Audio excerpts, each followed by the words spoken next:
Hi, everybody. I decided if I stand way back here, I can take my mask off so you can actually hear me, which might be good.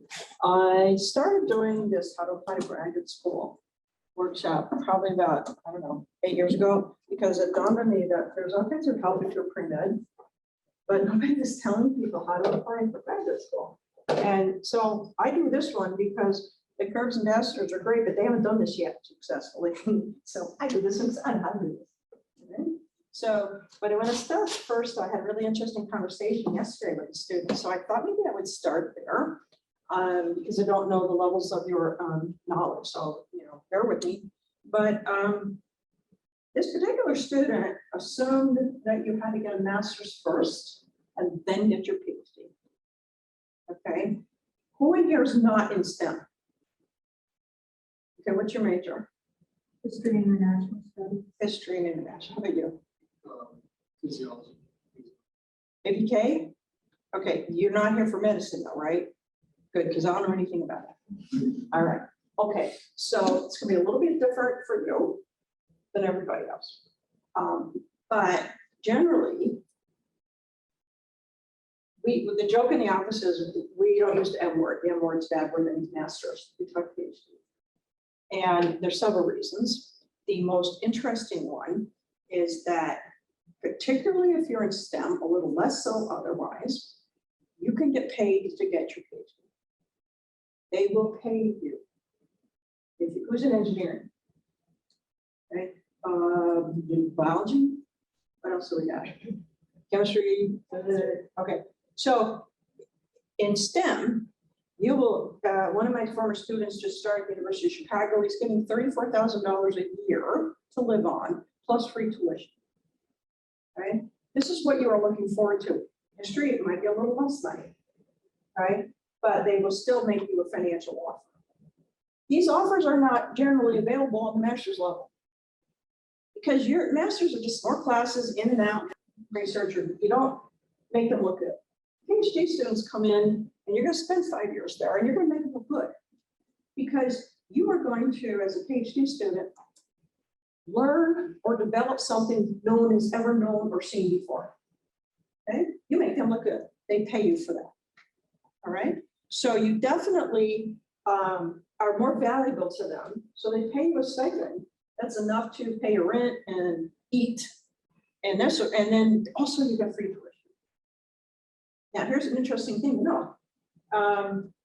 I said most master's programs will not do that for you, right? Because you don't, pay for that. They're great. When you apply to graduate school, if you apply as a master's, they put you in a pilot. If they as a PhD, they take you more seriously. And for all the same reasons I just mentioned about you being very valuable to them.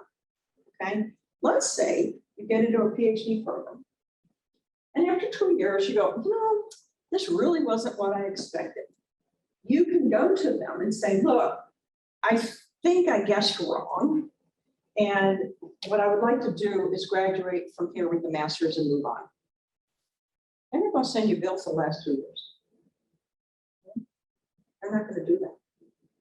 So if you apply to PhD level, they're going to take you more seriously, and you are going to get funded. Okay, if you're looking at an international location, that may not be the case. So that's something you're going to have to just find out on your own whether a particular, you would be an international student if you went to England, would they fund it? And that's a whole different ballgame. So basically what I'm talking about is who's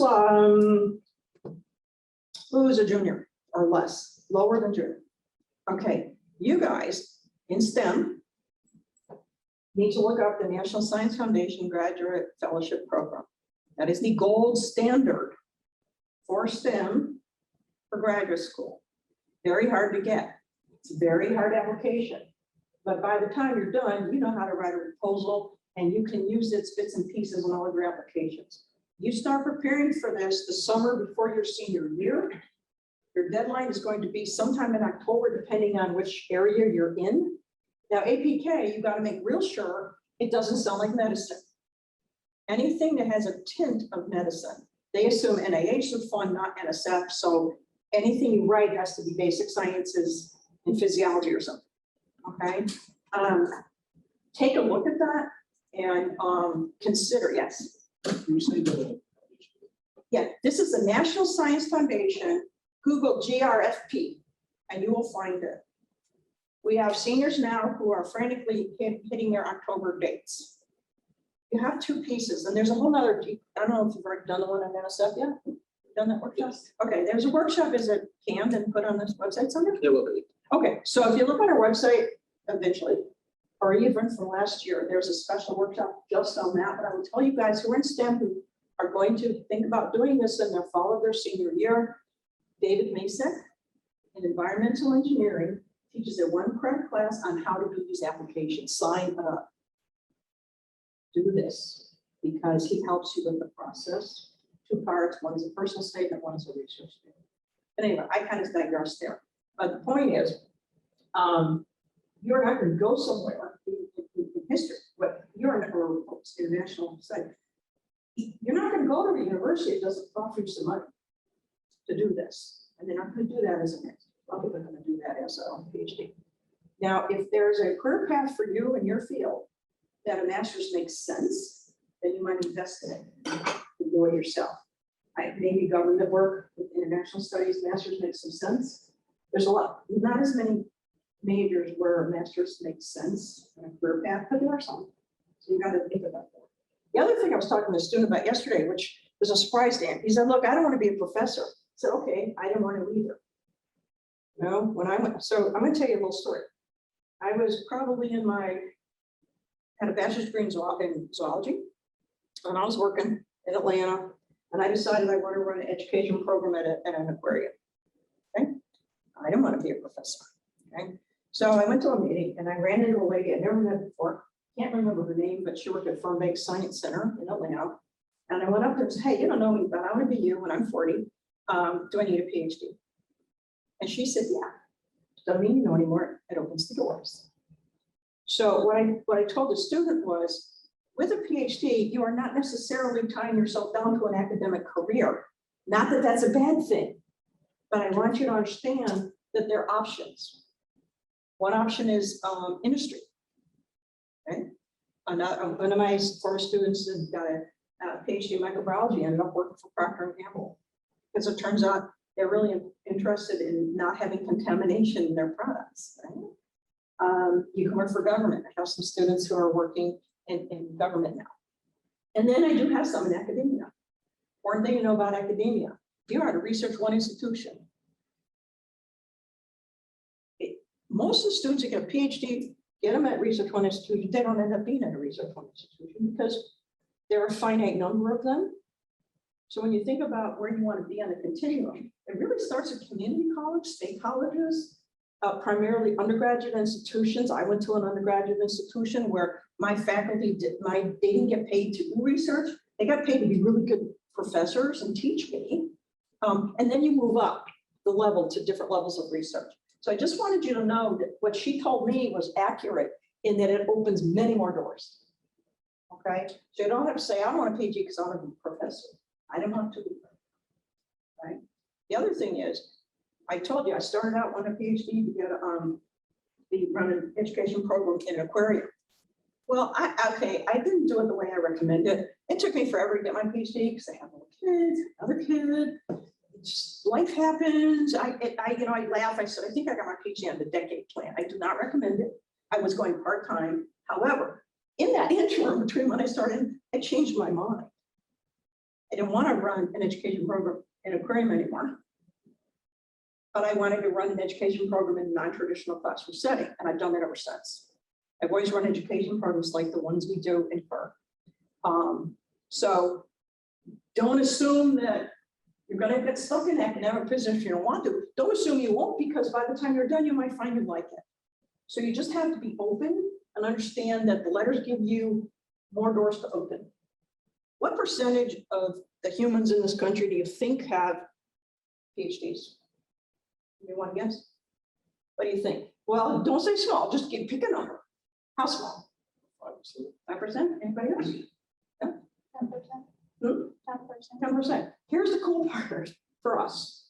Now you don't know this because when you go to Publix, every other crate you bump into is a PhD, right? So you get this. It's So you join a very small group of people, all right? And the interesting part is, once you're in your field, it's an even smaller group. I used to work with guys who worked in particle science and technology. There were some here. There were some in Colorado. There were some in the Netherlands. There were some in England. They all knew they were a team all over the world. And all of them, you could have a class reunion, you know, in a room smaller than this. So I'm just setting a stage a little bit for you. If you're sitting there on the fence, well, why would I do this? Or I don't want to be a professor, or I should get a master's first. You do not need to do that. Okay. So any questions on that part first? You can go straight from undergrad. to Yes. PhD. Yes, you will apply directly at your senior year in the fall. You're going to look at those applications. These days, some universities are giving up on GRE altogether. Biological sciences more than engineering. Everybody gave up on them during COVID. But it's the kind of thing you're going to have to find out if you're going to need a GRE, or if you think you might. You want to take this a summer before your senior year. Okay, because you want to leave enough time to take it again if you think you can do better. Okay, so sign up for it. Again, don't do as I say necessarily, but if you can afford it, you take it cold, see how you do, you might nail it. Right? But if you don't, then you at least know how to target your studying. Maybe you really nail the math and not so much on the words that nobody ever uses. Okay. So, but that way you have it. So if you have time and you can afford it, you take it earlier, see, and then decide, hey, I nailed it or not. Okay, and then you have time to take it again. All right. Now, okay, other questions of, yeah. You're gonna have to talk really loud. If you do combine degree at UF, how does entering a PhD program work? Because you've already done this year, master's level classes. Are you talking about the bachelor's, master's combos? For one, yeah. Yeah, and so what department? History. History? Could you repeat the question? Yeah, okay. So the question is, in lots of fields now, you can get a master's with one more year, staying at UF and doing it. It's kind of cool to be able to knock it out fast. And usually you're taking classes in the field, the master's level as a senior, and Bright Futures might still be paying for it. It's not necessary, but it may give you, in history, you guys have to look, because mostly what I'm saying about going direct is STEM. You need to double check and look around and make sure that places you are looking at don't require a master's first, because there are fields that do that. Okay, so everybody needs to do that. There are some places where they'll take you as a PhD, but say, okay, but you're going to get your master's first, and then we'll keep going. Okay, so this is where you have to start tailoring information for what you're looking at. And I do not know in history if they want to see a master's first, but I think 4.1s are pretty good. I mean, I don't see a reason not to do that. I don't think they're necessary, but they might be in certain fields. Okay, all right, other questions, and then we'll hit the big one. How do I know where to apply? Right? All right, here's what you should do. You go to a place like US News and World Report and look at the list in your field. We're the top. We're the top 5. We're the middle 5. We're the next 5. Make yourself a list, just so you know where the rankings are. Okay, but that's only to start. Okay, so is everybody in here doing research, right? Because this is what you want. Yeah, okay. What research are you doing? What are you doing? I'm doing research in organic chemistry. Come again? Organic chemistry. Organic chemistry? All right. So there is your professor publishes in some journal of organic chemistry. You find out what journal your professor publishes in. And then you go look at the table of contents for the last year. And you just read the table of contents. And every time you see something cool, say, oh, that's cool. Look and see who did it and where they are. That's a way to start identifying where the people are that are doing things that interest you. There might be somebody in organic chemistry who's doing really interesting stuff who was in Idaho, all right? But you might not find out otherwise. So you know who the top, middle, and next 5 are, but also what you're looking for is in the field, who's doing stuff interesting, make yourself a hit list, okay? And then you can go back and look and see at those top 5, middle 5, and the next 5, who's in there that does interesting things to you, for you, okay? Because it's just like, this is the only way. It's like applying as an undergraduate. Everything else is different. The only way it's the same is you apply for some you don't think you're going to get in, and then you apply some you hope to get in, and some you know you're going to get in. It is never a good idea to stay at your undergraduate institution, and you guys have got me on record saying it out loud, so it might get me in trouble with some of my peers, but you need to go somewhere else, okay? The only reason it would make sense to stay here, and this has happened once in 11 years, where a student, the world-renowned expert in her field was here. She didn't even necessarily like the person, but she had the opportunity to study with the world-renowned expert. Generally, you could find somebody somewhere else. It's hard to explain to you why this is important, but it generally comes down to getting out of your comfort zone. You learn how other people think, you see something different, expand your horizons in ways you can't even guess. The guy I told you about Chicago, he's from Perry, Florida. Anybody know where Perry, Florida is? It's in the armpit of Florida, right? It's like got one stoplight. He's in Chicago now. You can't even measure the gains he has, but getting out of there, getting to Gainesville, getting from Gainesville to Nashville, where he went from, now Chicago. But make your list of people you are interested in, because here's the important difference. In undergraduate, you pick schools. I want to go to UF. I want to go to Duke. I want to go to FSU. I've said, but you are not really applying to a school as a graduate student. You are applying to an individual researcher in an individual lab or department. Right? Now, there are two tracks that go parallel. Yes, you're applying to university, the graduate school, but all they really do is check off the boxes. Do you meet all the minimum requirements? The decision for you is going to be made in that department. Okay, totally different. So you're doing both. You're getting everything in that the graduate school needs while you are working on the department level. Okay, so how do you do that?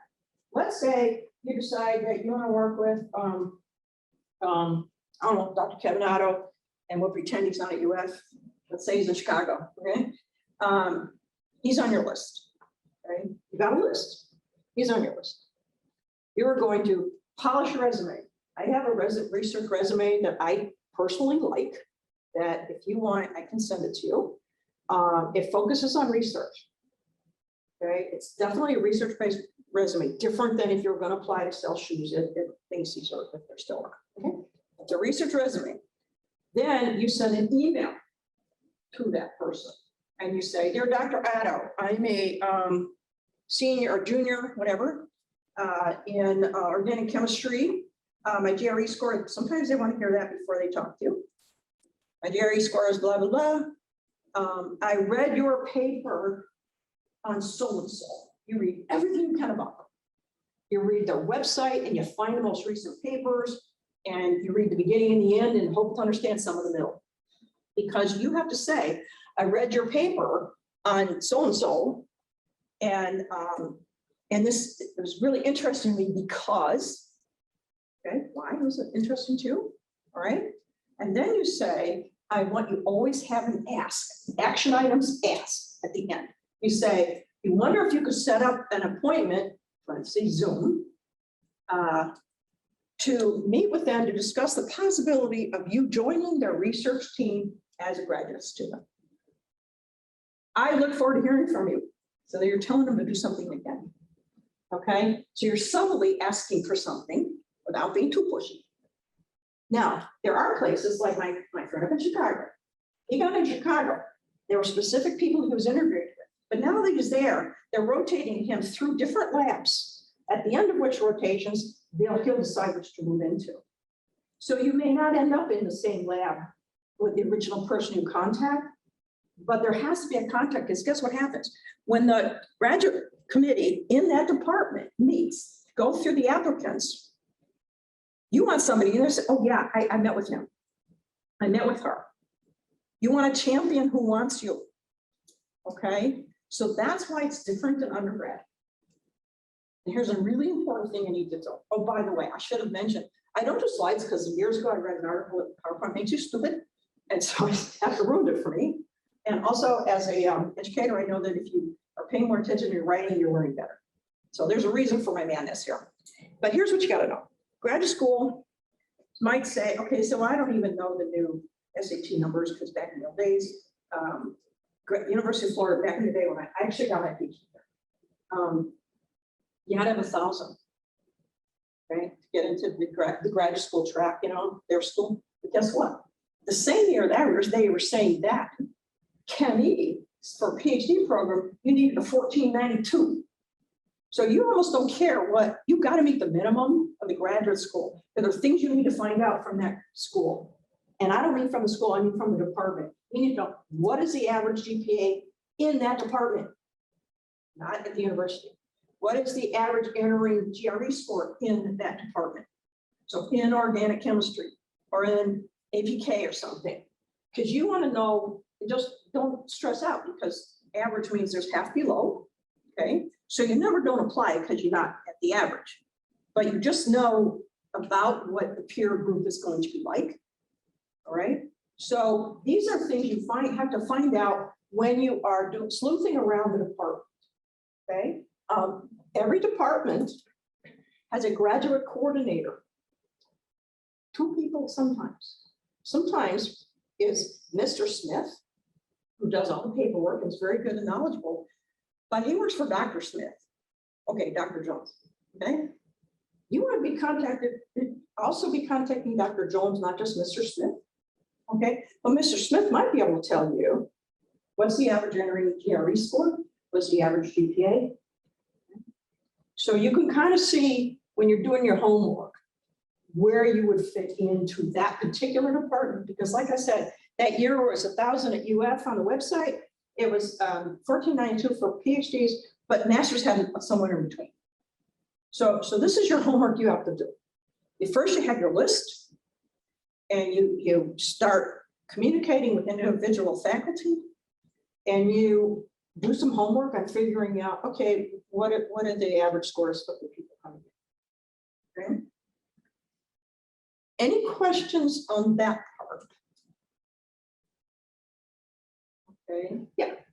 When you're like constructing your resume and doing your applications, how much weight is given to just overall undergraduate research experience versus publications or poster presentations? Okay, the research rules, however, let me repeat the question. It's on your resume, what's important, research versus presentations, publication. The answer is really all of the above.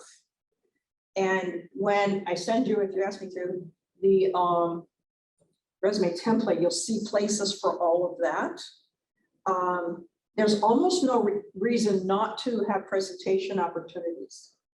So every fall, in fact, it's November 3rd, we have a symposium coming up. You could still submit an abstract to do a poster. April 7th, we have a big giant one in the spring. February 3rd week is the Florida Undergraduate Research Conference. You guys submit, and if you get in and pay your registration, you have to pay the $50 registration fee. I pay for your hotel and your food and the bus, okay? There's no reason not to have presentation opportunities on your resume. Publications are a little harder. You ask your mentor after you've made yourself holding, they love you, right? You say, have that conversation. Is there any possibility I might be be able to be a co-author on a journal article, and what would you need me to do that? And they might say, no, the project just isn't there yet. Or they might say, okay, all right, guess what? If it's not there yet, you can apply April 1st to the UF Journal of Undergraduate Research. Okay, they have to sign off on it. They have to be okay with it. But the way it works is most papers, okay, very few papers get thrown out the door off the bat. Usually they're not that bad. I don't think any of them ever got accepted outright. The vast majority get accepted with revisions. It's all an online system. It's a peer-reviewed journal, a double-blind system. You don't know who the reviewers are. They don't know who you are. But if she submits a paper, it's going to be an organic chemistry graduate student reading it. We get graduate students to be the reviewers for you. So they know the field, they know what you're talking about. Then you get a very short time. You get an email, say, hey, you got 2 weeks to do your revisions. Guess what happens if you don't do them? You don't get published. If you do them, you get published. The journal, we changed the system now. April 1st is the due date, and then in about a week, the issue will come out, about 40 papers. So take a look when it comes out, you can see what people have done. So if it doesn't look like there's a possibility that you could get published in a review journal, you can go for that.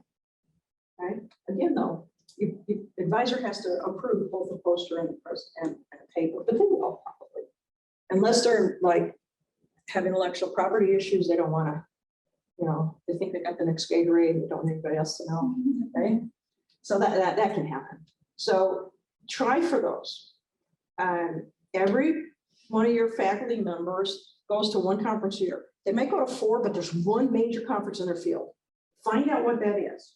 Find out if you can go. Maybe you can do a poster. Most of them have student posters allowed. Okay, so besides doing the ones locally and regionally, maybe you can do one at a professional conference. These all show that you have good research communication skills. So besides doing good research, the people in the grad school want to know, can you write a coherent paper? You know, can you stand up and tell us what your work is? So that's why it's really all important. Now, the other thing you might think about is if you haven't TA'd or tutored, sign up, TA, tutor. Because in graduate school, guess what you do? You teach. So if you come into the application with, hey, you know, I TA'd this chemistry class, undergraduates can ask for TA, and there's a 1 credit you sign up for, ask. Right? If that doesn't work, there's all kinds of tutoring, official, like engineering has a tutoring group, I'm sure the others do. Find a group, sign up so it's official. They tutor.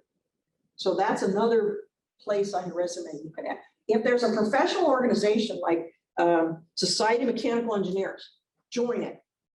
They almost all have a student membership that should be cheap. Don't join it if it's a lot of money. But find out what the professional organization in your field is and join it as a student member, and you're going to put that on your resume.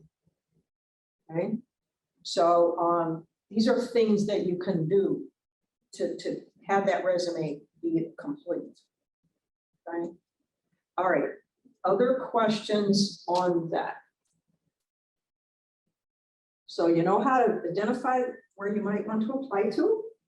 You know it's a personal thing directly to an individual and their research, not necessarily the university. It wouldn't hurt if that research happens to be in the university, it's in the top 5 or next 5, whatever. Okay, but you go both ways. You look at the rankings, but you also look at individuals. Okay, and then you send that email. Maybe you send 8, I don't know. You send lots. These days, you're likely to get a Zoom interview. I keep going back to my Chicago friend. His cat like got off the Zoom really quick once because the cat like did something and then he just popped back. So put the cat in the closet. And I had another kid, I said, comb your hair first. And he did. So he credits his internship at Harvard with having combed his hair. So, you know, even if it's Zoom, it's still professional. All right. So you have that. And now here's the interesting. Let's say Georgia Tech is one of your schools, or I don't know why it would be, but I don't know, Miami. You could email Dr. Otto, who's at Georgia Tech, and say, you know, I'm going to be in Atlanta the week of something. Would it be possible to come by and meet you while I'm there? You don't have to really be going to be in Atlanta that week. You don't know. Just pretend you're visiting your cousin, right? or going to the Pepsi Hall of Fame or whatever they call it. Right? Because if you're already going to be in town, they're going to say, sure, we'll make time to visit. That's kind of a stealth way of getting in and having a personal visit. The other advantage of going to a professional conference, even if you have to, now I'm not saying this if it's like costs $1 bazillion, okay? But usually there's a student registration fee. This is called investing in yourself. Let's say you go to American Chemical Society meeting.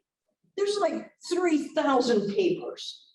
But ahead of time, you can get the list. And then you go down every one of them and highlight everyone you want to go introduce yourself to. And then you don't go to the meeting necessarily with all the papers.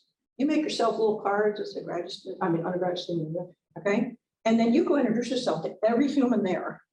that is a potential mentor that you are interested in. It helps if they think you heard their paper. But this is a really good way to start networking. And if you are a younger student, sometimes faculty find a student younger that they want and they know it. So they stay in touch with that person. So getting yourself out there, even if you have to pay to, Orlando has a lot of conferences, so it's cheap to get to. Right? Atlanta probably. So think about how can you get yourself out there and start introducing yourself to these people. Okay, does that make sense? How can you get informed about this conference? Talk really loud. How can you get informed about this conference? Okay, so how do you get informed about the conference? You ask for mentor, your research mentor. What conference do you go to? And they'll say, oh, I go to the American Cancer Society. Ask them, because they go to one. Sometimes they have student presentations that you can go and do a poster. But even if you can't, I'm suggesting you consider getting yourself there if possible and doing your networking. Because like I said, there's lots of meetings in every field, but there's only one real one.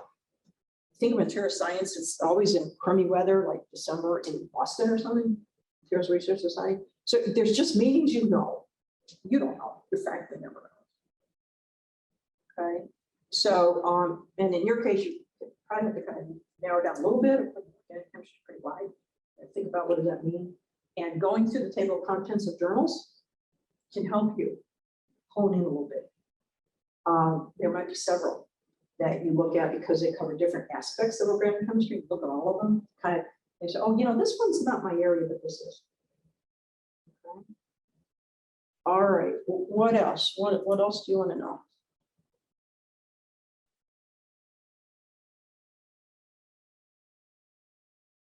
I have done such a good job so far that you can't think of anything. So what I always offer when I do this is I'm more than happy to read your emails that you're going to send out. When you apply, you're going to have to do a personal statement. Okay. I remember I told you that a lot of people get a degree at a research one institution that don't end up teaching at a research one institution, or they really want to go to industry. There are some research mentors that all of their students, this is several more questions you need to ask. One is, let's say Dr. Otto was wonderful. Love this guy. But you say, so how many, you got to find out how many students has he graduated in the last 3 years? If the answer is 0, I don't care how nice he is. Okay. He might be brand new. That would be a reason.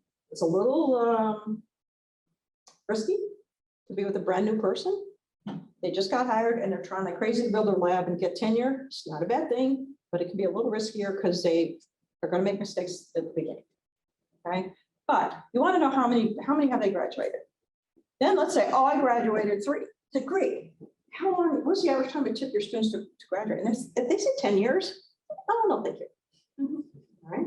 Sometimes these are things. What you're going to do when you get interviews, you're going to meet privately with graduate students. Every faculty is going to let you meet grad students as part of the interview process. Those, now I will warn you, graduate students whine. Okay, they're really excited at the beginning, they whine in the middle, and then they're pretty happy at the end when that's cite them in the job, right? So a little whining is normal, but if it's a lot of whining, you want to pay attention. Okay, so these are the students you can find out how many has he graduated lately. How long did it take? Then you want to know where they go. In engineering, some faculty are really good at making industry people. Some are really good at making academics. And that's what they want to make, right? It's good to know their bias, okay? It's good for you if you know, if you do want an academic, when you talk to them, say, I'm planning an academic career, but you want to make sure that your experiences prepare you for that, okay? So these are some more things you want to ask. The other thing you want to ask is, how many are in the research group? If the person has 15 graduate students, one thing is they can get money. They've got a very active program and they can get money. That is never a bad thing. On the other hand, if you like a lot of individual attention, you might not get it in a group of 15, okay? You might be a self-starter who likes to work independently and you thrive in that environment. But you need to know, look, how big is the group? And is this an environment I can do well in? If they say they have 3, you're likely to get more one-on-one. Okay, so these are the things you don't ask up front. These are the things you poke around during the interview stage with the graduate students, with the graduate coordinator, Mr. Smith. Try to find these things out, because at the end of the day, with any luck at all, you have multiple options. Okay, then you don't go anywhere. Okay, this is assuming COVID's not an issue. You gotta go visit. Okay, you gotta get on a plane and go visit, because you don't want to, join a project for the next 6 years, 5 years that you haven't even walked on the campus of. Because sometimes you get a vibe walking around a campus, right? And one of my students who's at Princeton right now, he got the NSF, and he's in biochemistry. He got in everywhere, but he did not like about it at MIT. He decided he was not going there because he visited and he walked around and there was just something about it, gave him the creeps. Okay? It's an individual thing. He went to Princeton instead. So that's why a personal visit, if COVID got a allow, so you can actually go and see it. Do not pick, this is my favorite, I almost forgot. Do not pick where you go to grad school based on the weather. Okay, you can improve your weather situation after you graduate. This is all about the research, the best position you can get, even if it's in Idaho. I will tell you where to get the good clothes you need for winter. All right, because you're not signing up to stay there the rest of your life. You can beat it back to Florida after if you want. All right, but don't pick because of the weather. That's just not the best choice. This is a choice for later. Maybe when you're taking your first job, I would argue it's your second job you get to pick the location. Because I think the first job is you take the best thing you can get. And after that, you can write your own ticket. Okay, if you can get out of Idaho if you want. All right. So basically, I gave you a whole ton of information. I will be more than happy to, if you want some help, you email me and say, remember, I was in your workshop, because I won't remember. Okay. If you want the resume template, I'll send it to you. If you want to shoot me, this is my sample letter I thought I might write. I'll look at it. When you get to your application, the personal statement is important. Okay. Personal statement is a place where, let's say during COVID, you did not do as well as you usually did because it was all Zoom and you got dogs were eating your toes while you're trying to be in class, or in my other friend's cat. The personal statement is where you can explain that. I was doing really good. During COVID, I had some challenges and now I'm back on track. They're going to look at the last 60 hours mostly. Okay. So even if you got all these freshman year, that's nice, but they're really going to be looking at the later classes more closely. Okay. But let's say there's something in your transcript that you feel like doesn't represent you. That maybe you got sick one semester and had to withdraw because you were, really sick, and so or you didn't withdraw like you should have in your grades. That's where you can explain stuff like that. You don't have questionable things that you don't explain, hoping they won't notice. Okay. The most important part is why did you pick them? Why did you pick the field? Right? And what contributions would you make? I recommend that you don't say, I want academia, I want industry, I want government. I don't think you say those things. You just say that you just are so interested in this field and you want to create new knowledge, because that's what you do. Okay. And just keep it to yourself what you want to do with it after. They might ask you and you don't lie, of course. But like I said, some would be biased against somebody that wants to go into industry. Some might be biased against somebody who wants, not biased necessarily, but it's different. So you don't need to overshare, but you got to think through your personal statement. Have you had challenges? Were you first generation in college? Are you first generation American? Heck, are you just, one of my students is going to be a US citizen in a week. What makes you different? Why should they pick you over somebody that has the same GPA in the same classes? What makes you different? What will you offer them in terms of the way you look at the world, right? So personal statements can be, you guys have hard time sometimes tuning your own horn, right? You got to. And also you forget stuff. I work with students on their personal statements. When I knew stuff, I said, well, what about this one? Oh yeah, I forgot. Forget, you need to put that in there. So, you know, when it comes time to that kind of stuff, I can read stuff. You know, and no one ever sends me something they don't want back with a whole bunch of red on it. Right? I do that, but I'm happy to do that. So what, who feels ready to tackle the process? Maybe, right? Who isn't ready? Okay, what would you need to know to be ready? I just haven't thought about it enough. Come again? Haven't thought about it enough. Which part? My motivations. Okay. So any more? Just as in like, so like I'm an engineer, so Yes. it's like the two pathways are academia, grad school, or industry. Yeah. And it's just like, COVID has really burnt me out. So Yeah, going well- into school for a lot more time, I really need to like figure out my motivations. I am so happy you said that, and I will address that directly. First of all, no, get over it. We all got burned out. No, I'm just kidding. I know Brendan, I would not have said that had I not known him. I was messing with him. Okay.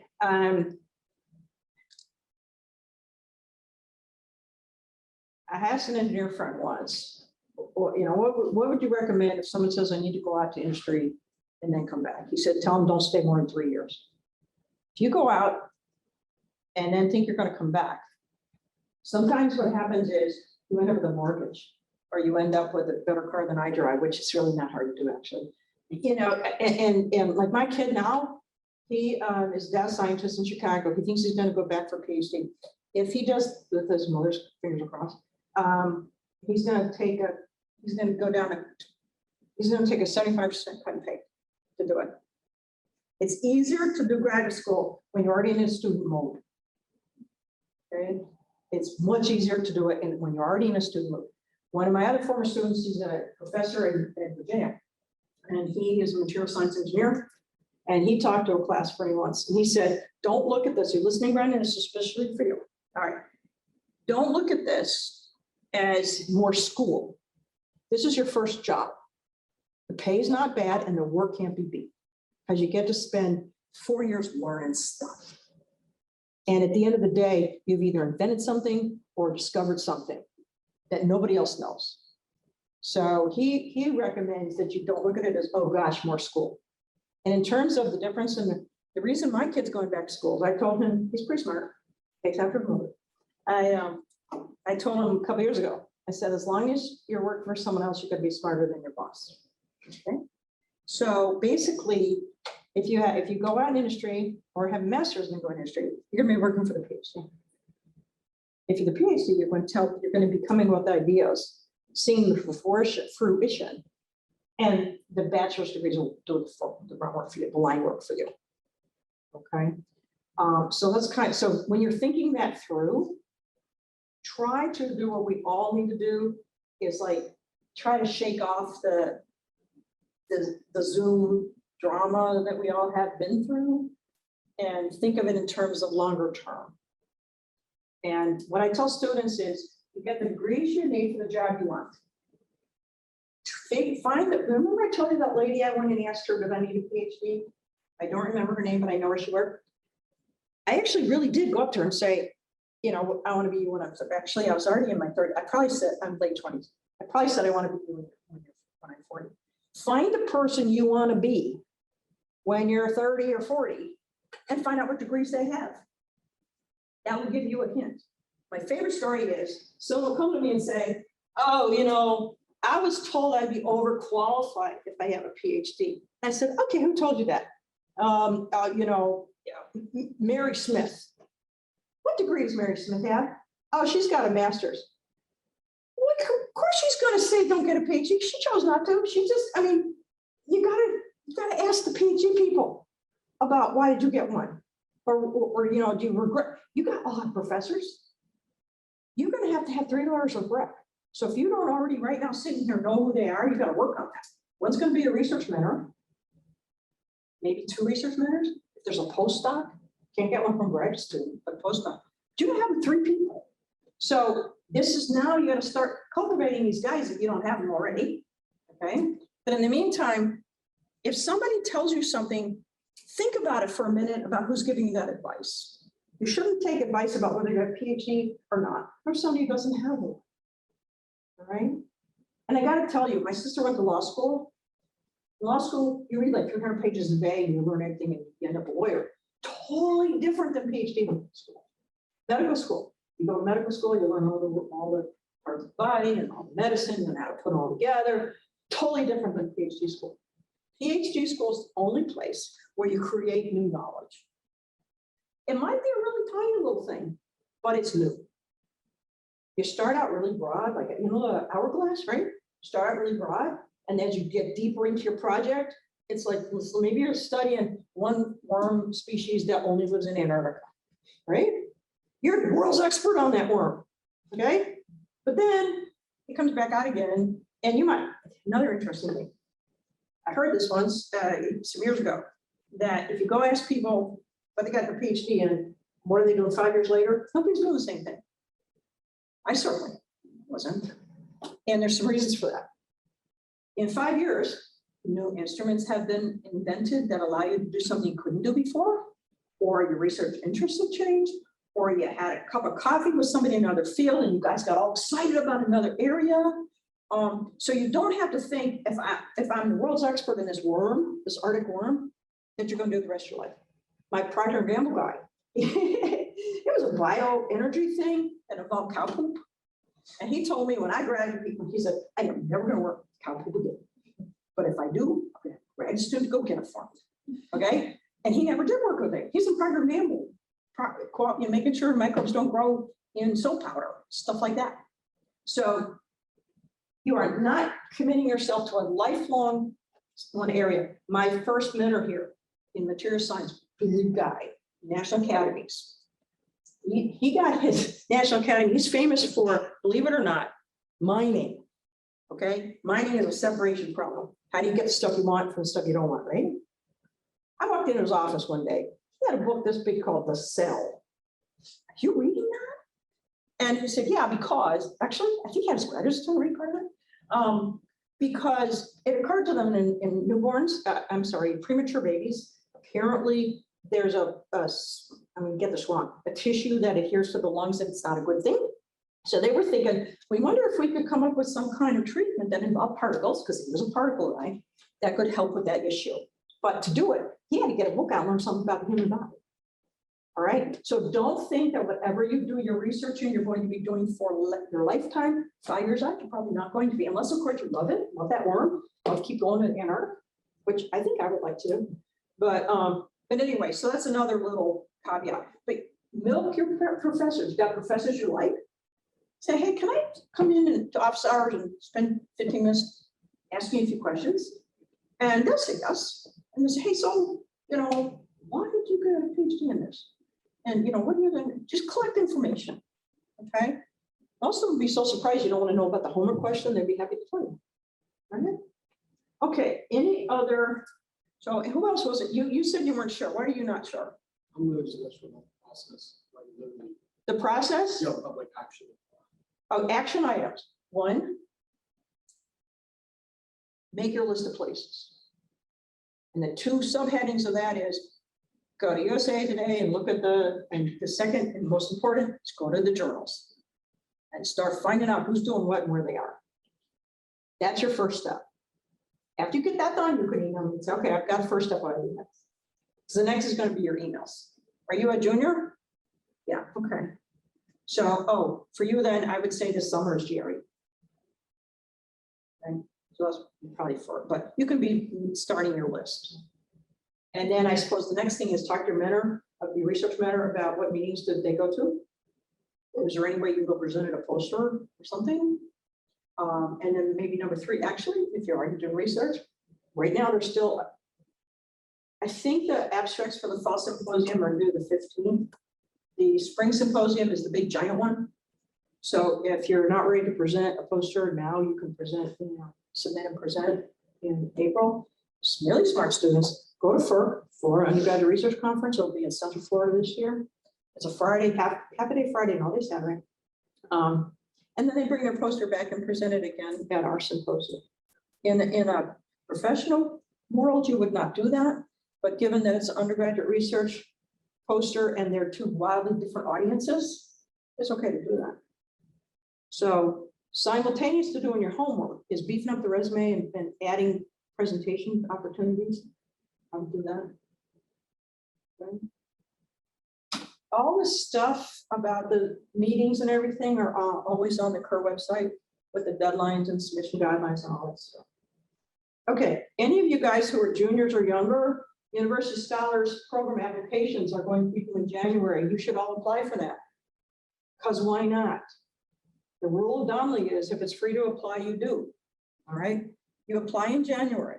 If you're applying in class, you have a different deadline than the guy in APK.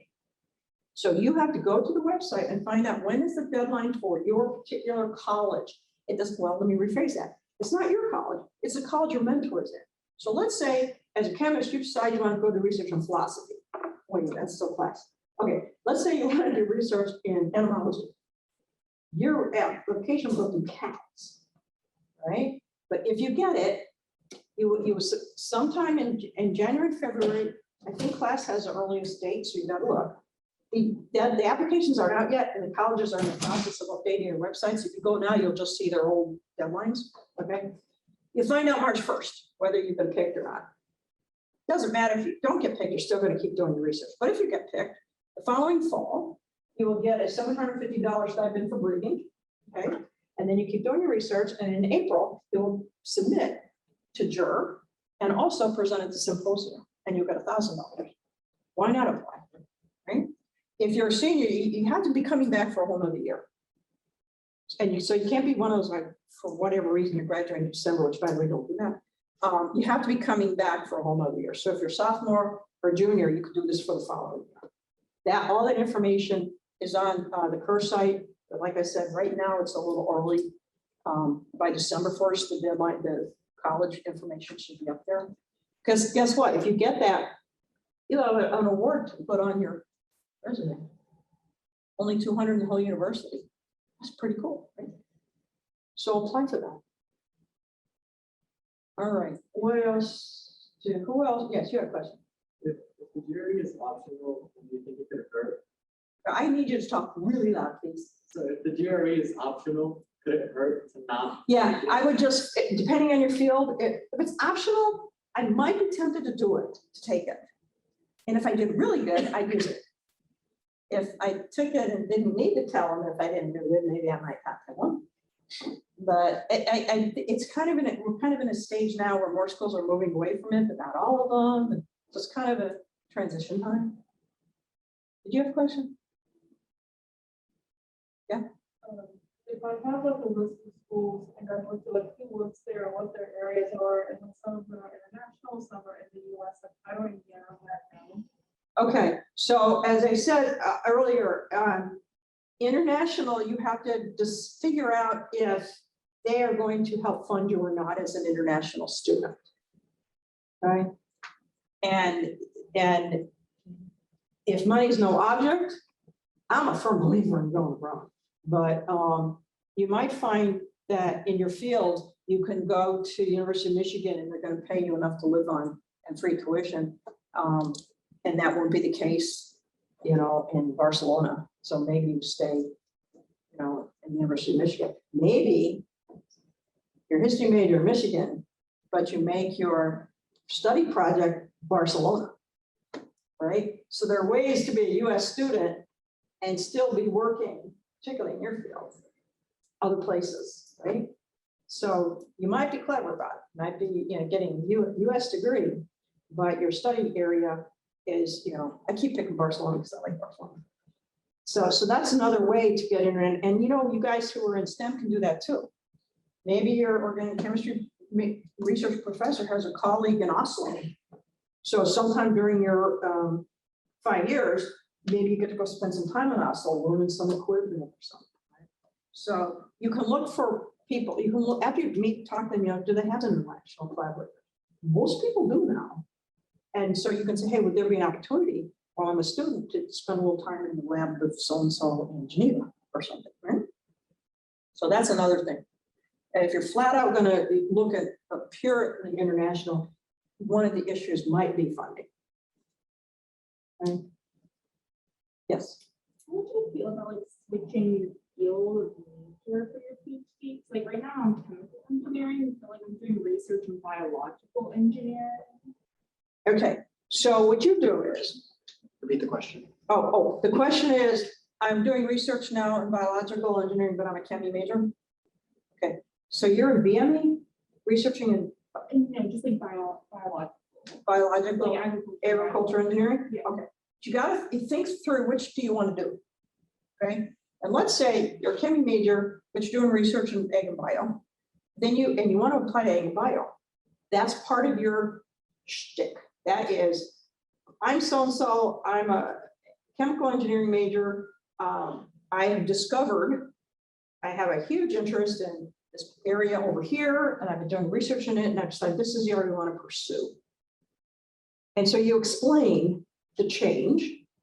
And you know, they might say, I don't know this would happen, they might say, oh, we'll take you, but you need to take a couple of extra classes since you don't have an undergraduate degree in ag and bio. I actually went from my master's in business and then I went to education. So they took me in education, but said, okay, but you got to take some other classes too. So I actually spent, you know, first year taking stuff before I got into the other, but I was still a PhD student. So, but that you explain that. And here's what you do. You think through, what have you learned as a chemie that will apply there? Say, even though my academic training is in chemical engineering, it has helped me learn blah, blah, blah, blah, blah, which I can apply to a problem in ag and bio. So you show them that, you know, you can shift and that this is your interest and you've shown it by your research. That would work. Okay. Yeah. What's your email address? My email address, adonn@ufl.edu.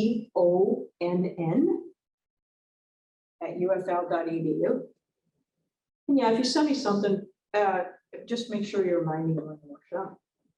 Right. And those of you who are thinking about, you know, the NSF STEM, look at environmental engineering, they NASIC in the fall, take that 1 credit class. Even if you don't get it, trust me, it's a pain the application, but it's a growth experience, and everything you write later, you will not even find out till after you've gotten into this. So, student of mine at technology, she wanted to go to Stanford. She didn't get it at Stanford. Wanted to go to Northwestern. Didn't get a Northwestern. Got it. Found a really nice placement in Indiana. Then after that, she was informed she got the NSF. Guess who called her and said, "You want to come?" Stanford. She said, "No, thank you," because you don't want to go anywhere that you come free. If they're not going to invest in you, I'm so proud of her. I was so proud of her for doing that. So it's just icing on the cake, but it's really good icing. So, you know, if you're STEM, you want to apply for that. You don't even take your GPA in that. That's all about your personal statement and your research. Okay. You have another question? Yeah, you said something about 3 letters of recommendation. Yes. Who would you like suggest write those for? You have to have somebody that knows your research ability. So whoever you're doing research with, that's a given. Okay. If you're in a program like Florida, Georgia, right, Alliance, right, or University Scholarship, if you're in some program, the program manager generally knows you more than just, you know, the worst recommendation letter is, oh yeah, he got an A in my class. That's not a good letter. So if you're sitting there thinking, I don't have enough people, now is the time to start cultivating that. You pick your favorite professor, say, hey, I'm going to be applying to graduate school and I'm going to need letters of recommendation. Could I meet with you maybe once a month for 15 minutes so we can discuss my career plans and you can get to know me? So maybe you could, down the road, you'd be comfortable writing a letter. Now, when somebody asks me for a letter, they have to send me the resume and the personal statement because it helps me with the words I need. But yeah, that's really important to find those people.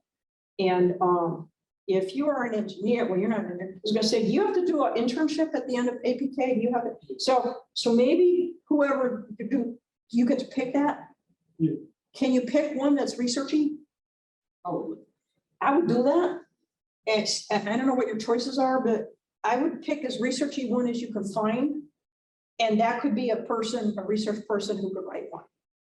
Because what they want to know is in your letters, you're smart, you work hard, you ask good questions, you become independent in the lab, and not everybody's going to know that about you. Yes, I'm a transfer student, so you are. I'm a transfer student. Sorry, I'm a transfer student. I'm still not hearing that. I'm a transfer student. Transfer student, gotcha. Okay, I'm back. So to ask for letter of recommendation, doesn't matter if they come from a community college or. Okay, so maybe one could come, but it can't just be from a professor. I mean, it just can't be somebody you took a class from. Yeah. It has to be somebody who can speak to your leadership abilities, your work ethic, somebody who knows you better. And it has to be somebody, and this is not, I'm not saying this is fair. It has to be somebody whose name starts with the word doctor. Okay, so maybe one, if you can't come up with two here. And in your personal statement somewhere, you're gonna address the fact that you transferred and why. Because you wanted to be involved in the top 5 public institution with a $800 million research budget. So that's part of your statement. It just can't be somebody that you had in a class though. Okay, what else? Another one? I've been a little confused on funding. I know you mentioned it at the beginning, but I just, What's your major? aerospace. Aerospace engineering. Here's how the funding works. You apply to Georgia Tech. Georgia Tech will say, yes, you can come, and you say, okay, but then they're going to send you a formal letter that tells you how much they're going to pay you. And Georgia Tech at aerospace engineering is probably going to pay you 30K, maybe more, depending on how bad they want you, and free tuition. They don't say that, they call tuition waivers. So when you have the interview, they like you, you like them, they say, hey, great. Then that's when you say, can you describe to me what financial package you could offer me? Okay, and with any luck at all, you get 2 or 3. Now, sometimes you're going to go to the one that isn't as lucrative because the vibe is good, the research is good, the professor is what you want, but that's a nice problem to have. But that happens after you decide that it's looking good and they make an offer. That's when you say, so can you tell me what financial package? And in engineering, it's going to be good. And it includes tuition waivers. Sometimes it includes health insurance. Okay, so some schools are better in that than others, but they will tell you all that. And then you're going to get a formal letter. Somebody's staring at me. Are we supposed to be out of here by now? John? Yes, it's 5:04. Okay. Huh? 5:04. Oh, we got to go. I think somebody's staring at me. Anyway, that all happens later. And you can make decisions after that. Okay, we got to go. We're getting thrown out. So you got my email. Good luck. Woohoo.